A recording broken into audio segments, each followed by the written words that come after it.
Yes or no అంటే classify చేసింది true or false, yes or no అంటాం.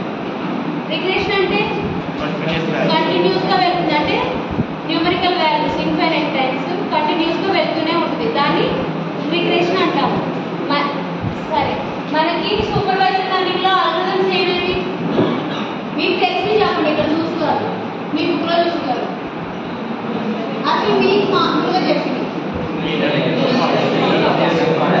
Linear algebra కూడా ఉంటుంది.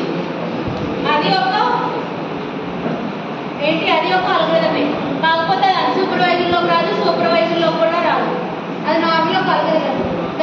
అది ఏం చేస్తాము, లీనియర్ ఆల్జీబ్రా అల్గోరిథంతో ఏదైనా మ్యాథమెటికల్ ఫంక్షన్స్ని ఈజీ వేలో కనిపెట్టడానికి లీనియర్ ఆల్జీబ్రా అనేది యూజ్ చేస్తాము. అందులో లీనియర్ ఆల్జీబ్రాలో మనకి eigen values, eigen vectors, matrices అన్నీ వస్తాయి అన్నమాట. అది మీకు అది కోడ్ ఉంటేనే అది అర్థమైంది, లేకపోతే అది చెప్పడం కష్టం.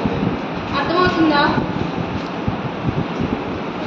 ఇవి అల్గోరిథమ్స్ సూపర్వైజర్ లెర్నింగ్లో ఏంటివి? Linear regression, logistic regression, decision tree, random forest, support vector machine అంటే SVM, KNN అంటే K నియరెస్ట్ నైబర్. గురించి అడిగావు కదా, KNN గురించి చెప్తాను.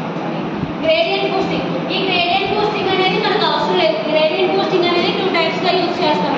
ఒకటి ఎర్రర్స్ ఉంటే దాన్ని రెక్టిఫై చేసి ప్రిడిక్ట్ చేయడానికి గ్రేడియంట్ బూస్టింగ్ యూజ్ చేస్తాం.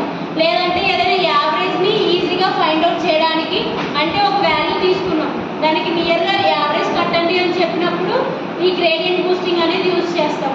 అంత ఉపయోగపడదు, ఎందుకంటే మనకు ఆల్రెడీ KNN అవుతుంది, K-మీన్స్ అవుతుంది. కాబట్టి ఆ రెండింటిలో ఏదో ఒకటి యూజ్ చేసుకున్నా సరిపోయింది. దానివల్ల మనం గ్రేడియంట్ బూస్టింగ్ అనేది ఎక్కువ యూజ్ పడుతుంది అనమాట.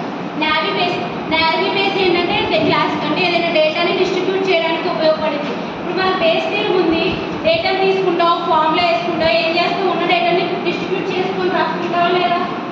సో అది నావీ బేస్ అనమాట, అంటే బేస్ థీరం మోడల్ అనమాట. అండ్